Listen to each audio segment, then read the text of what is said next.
É isso aí, moçada. Quem está falando aqui para vocês é o professor Gênesis com mais uma super dica para o Enem. Muito bem. O que nós vamos tratar hoje é de história do Brasil. E nós vamos tratar aí dos principais pontos da história do Brasil que nós acreditamos que possa aparecer no Enem agora deste ano. Então vamos lá. O primeiro ponto é o sistema colonial. Pessoal, toda e qualquer questão que caia sobre o período colonial, que começa lá no século XVI e termina lá no século XIX, você vai ter que saber o que é sistema colonial. Tá? Então, o sistema colonial, ele possui basicamente 3 pilares. Tá? O primeiro pilar é o pacto colonial. Então, o que vem a ser o pacto colonial? O pacto colonial é o que regula a relação entre metrópole e colônia.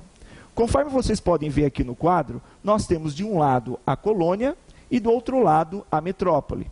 O que a colônia produz? A colônia produz matéria-prima. E o que a metrópole produz? A metrópole produz produtos manufaturados. Então, o pacto colonial, ele dizia o seguinte: tudo aquilo que a colônia produz, obrigatoriamente, ela deve vender para a sua metrópole. Né? E o que ele diz no caso da metrópole? Tudo aquilo que a colônia consome, obrigatoriamente, a colônia deve comprar da sua metrópole. Então, o que nós temos? Nós temos aí um monopólio comercial da metrópole dentro da sua colônia. Muito bem. Então, qual é o conceito de pacto colonial? O pacto colonial, então, são um conjunto de obrigações devidas pela colônia à sua metrópole. Quais são as obrigações que a colônia tem para com a sua metrópole? Vender tudo aquilo que produz para a sua metrópole, que é matéria-prima, e comprar tudo aquilo que consome, que são os produtos manufaturados, da sua metrópole. Muito bem. O segundo pilar são as companhias de comércio. O que são companhias de comércio? Como você mais uma vez pode ver aí no nosso quadro, as companhias de comércio eram empresas metropolitanas, onde os sócios eram a burguesia e o rei. Então, qual é a função dessas companhias de comércio? São elas que fazem a intermediação entre colônia e metrópole. São elas que levam para a colônia os produtos manufaturados e na colônia trocam por matéria-prima, levando de volta para a metrópole. Dessa forma, a metrópole transforma a matéria-prima em manufaturado e vende novamente para a colônia, mantendo o pacto colonial. E o terceiro pilar é o plantation. Mais uma vez aí no quadro, nós temos um esquema do plantation. Então, o plantation é um sistema. Se é um sistema, ele não muda. Então, vocês todos devem tomar muito cuidado nesse ponto. Então, nós temos a seguinte situação. Toda vez que um determinado produto, por exemplo, o açúcar. Então, vamos lá. O açúcar utiliza que tipo de mão de obra? O açúcar utiliza mão de obra escrava. Muito bem. Mão de obra escrava é uma característica do plantation. O açúcar é cultivado em grandes extensões de terra. Muito bem, o latifúndio é mais uma característica do plantation. E nós só vamos cultivar o quê? O açúcar. Então, a monocultura também é mais uma característica do plantation. Joia. Para onde este açúcar é enviado? A colônia, ela vende esse açúcar para quem? Para o mercado interno? Não, para o mercado externo. Portanto, este produto, esse sistema, é todo ele voltado para a venda no mercado externo. Então, plantation, o que é? Mão de obra escrava, latifúndio, monocultura, voltado para o mercado externo. Então, tudo aquilo que vocês devem saber sobre o sistema colonial, vocês não podem esquecer desses 3 pontos. Outro assunto envolvendo colônia também de extrema importância que vocês devem tomar cuidado, são os assuntos relacionados à mão de obra escrava e à vida deste negro no Brasil. Então nós temos que tomar cuidado porque nós temos 2 tipos de mão de obra escrava no Brasil colonial. A mão de obra escrava negra e a mão de obra escrava nativa. Nós temos que tomar cuidado porque no início da história do Brasil, a mão de obra escrava negra era menor do que a mão de obra escrava nativa.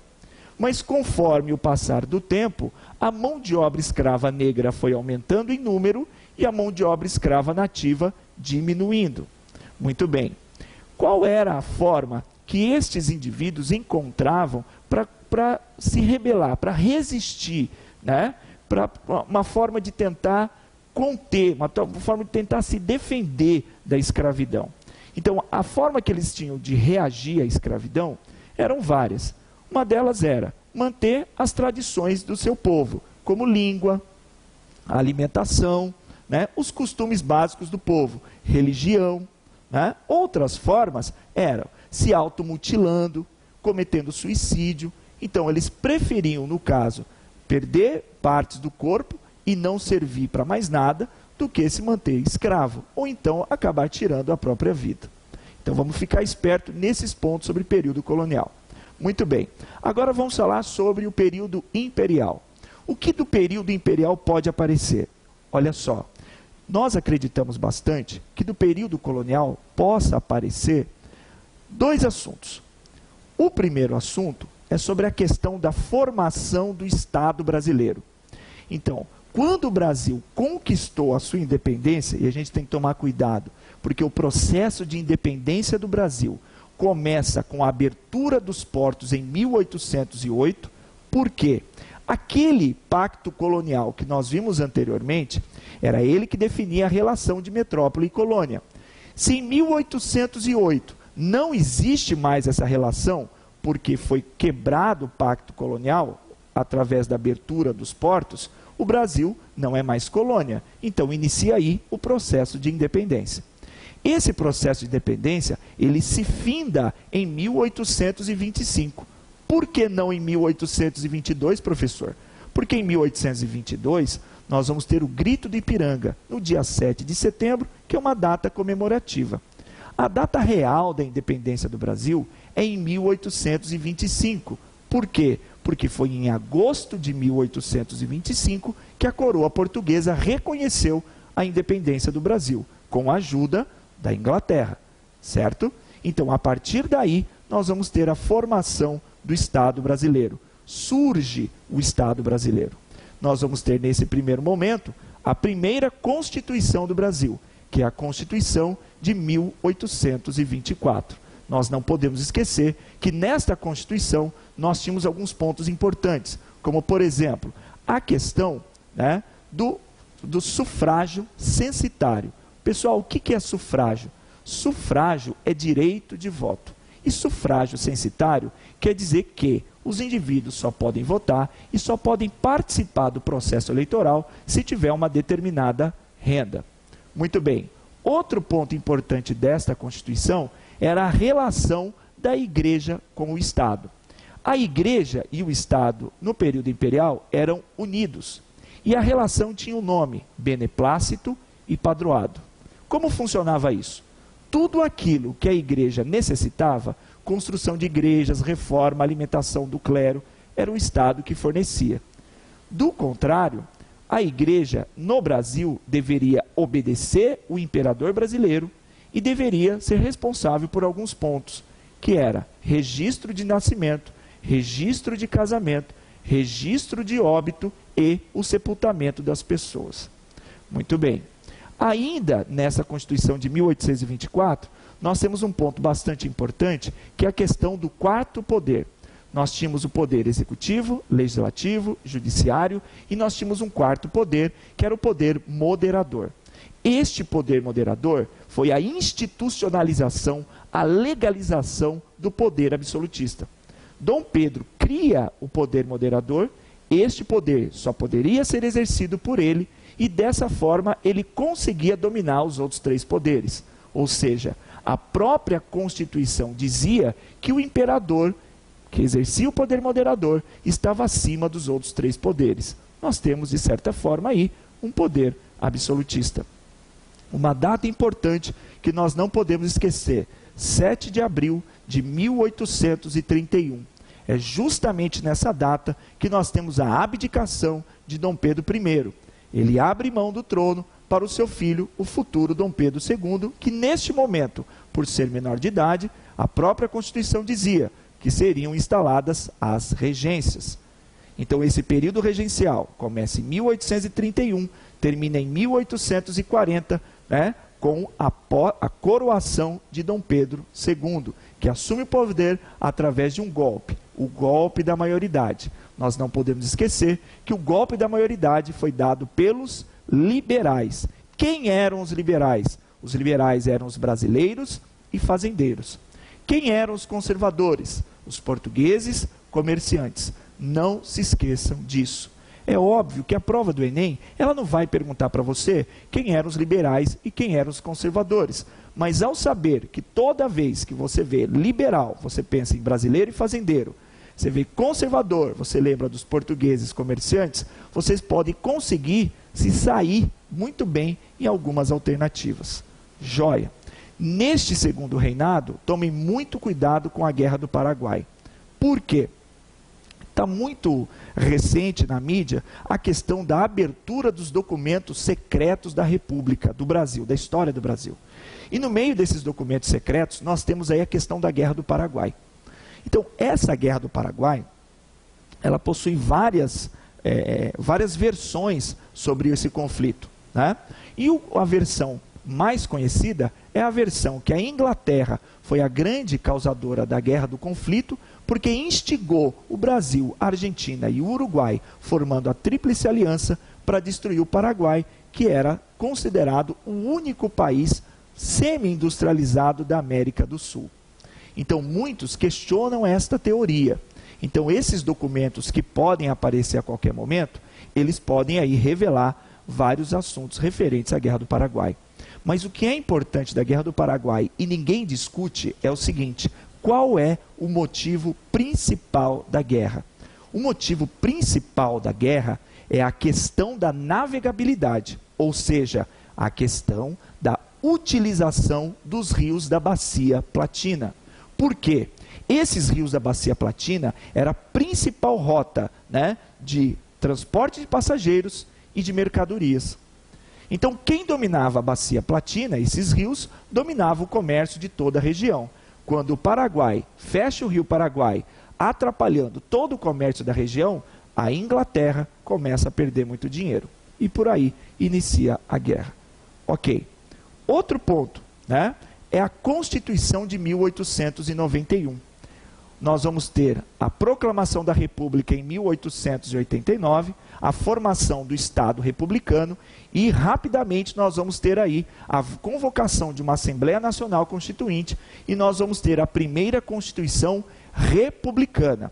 Nós vimos anteriormente a primeira Constituição imperial, de 1824. A segunda Constituição é a de 1891, que é a primeira Constituição da República. Joia.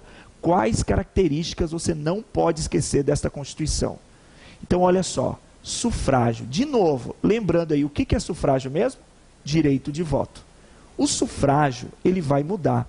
Se na Constituição de 1824 ele era censitário, agora ele é universal. O que é sufrágio universal? Todos têm o direito de votar.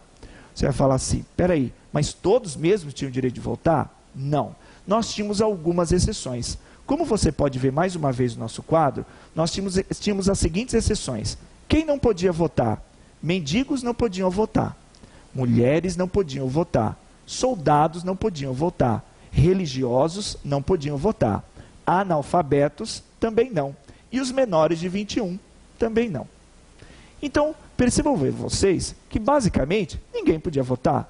Quem votava continuava sendo a elite. Outro ponto importante é que no início da República, quem vai dominar todo o cenário político brasileiro vão ser aqueles liberais. Lembrando aí, quem são os liberais? Fazendeiros brasileiros. E é justamente com base nestes liberais, nesses fazendeiros brasileiros, que nós vamos ter aí a formação do chamado coronelismo, política do café com leite. Então, esse início da República Brasileira é baseado nisso. No coronelismo e na política do café com leite, ou seja, na alternância do poder entre paulistas e mineiros. Esta Constituição de 1891 tem outro ponto importante, que é a questão do Estado laico. Ou seja, nós vimos que na Constituição anterior de 1824, o Estado brasileiro era unido com a Igreja. Muito bem, agora não é mais. Estado laico, separação, de um lado a Igreja e do outro lado o Estado. Essa relação foi quebrada. Então, nós não temos mais esse Estado unido com a Igreja. Nós não temos mais a relação do beneplácito e do padroado. Ok. Outro ponto importante para a gente terminar aí as nossas super dicas aí do Enem é justamente a questão da década de 60. No Brasil, a década de 60 foi uma década bastante conturbada, de pontos positivos e de pontos negativos.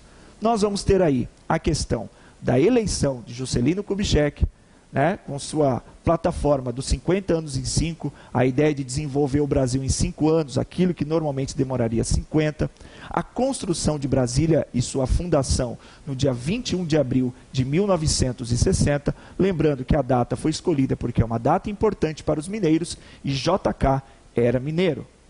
Lembrando também que nesse dia 21 de abril de 1960, Brasília não estava terminada, mas ele quis fundar mesmo assim, com medo do próximo presidente não terminar Brasília. E também porque ele queria receber os louros e as pompas de ser o construtor e fundador de Brasília. Só que quem o substituiu foi um presidente bastante interessante, Jânio Quadros. Jânio Quadros, que era mato-grossense, nascido em Campo Grande, um político bastante controverso, né? Famoso pelos seus discursos, famoso por utilizar suas roupas surradas, seus sapatos furados, de se alimentar com pão com mortadela, de comer marmita no meio da rua. O Jânio Quadros, ele era o grande populista. Percebam aí no quadro um conjunto de imagens de Jânio Quadros que vocês podem analisar e perceber o estilo dele todo populista, utilizando aí de posicionamentos, de gestos de mão, né, e mostrando a figura do político populista. Então, o político populista era o quê? Era aquele indivíduo que sabia atingir o povo. De certa forma, o populismo é uma mistura de demagogia. O que é demagogia? Mentira. E de, né, paternalismo, sentimento de proteção. Então, imaginem vocês um povo que acredita em alguém, mesmo sabendo que ele está mentindo, e porque sente protegido por esse indivíduo. Este é o político populista. E Jânio Quadros é a grande figura do populismo, não é mesmo? Nós vamos ter as seguintes características no governo de Jânio Quadros. Nós vamos ter os decretos cômicos. Jânio Quadros foi uma grande piada. Jânio Quadros proibiu as mulheres de usarem biquíni. Ele mandou aumentar o tamanho dos maiôs das Miss Brasil. Ele também mandou acabar, né, com o uso de lança-perfume, que era muito comum, né, nos salões dos carnavais na época no Brasil, e não era utilizado como é hoje, né? E ele mandou proibir a macumba no Brasil. Aí, meus queridos, aí a gente tem que analisar muito bem. Como que você vai proibir no Brasil macumba? A cada 10 brasileiros, 11 são macumbeiros. A macumba é praticamente uma institucionalização cultural, cultura brasileira. Então foi algo bastante complicado. A polícia invadia os terreiros e saía batendo em todo mundo, prendia quem fazia trabalhos aí nas esquinas e tudo mais. Foi algo bastante complicado e engraçado ao mesmo tempo. Mas o grande problema com o Jânio Quadros começa quando ele se aproxima da China, de Cuba e da União Soviética.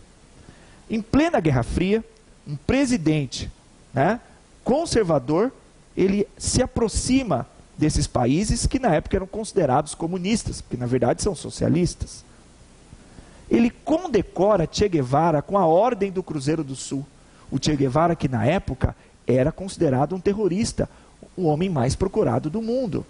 Então tudo isso começou a pesar nas costas de Jânio Quadros. E a situação dele começou a ficar complicada.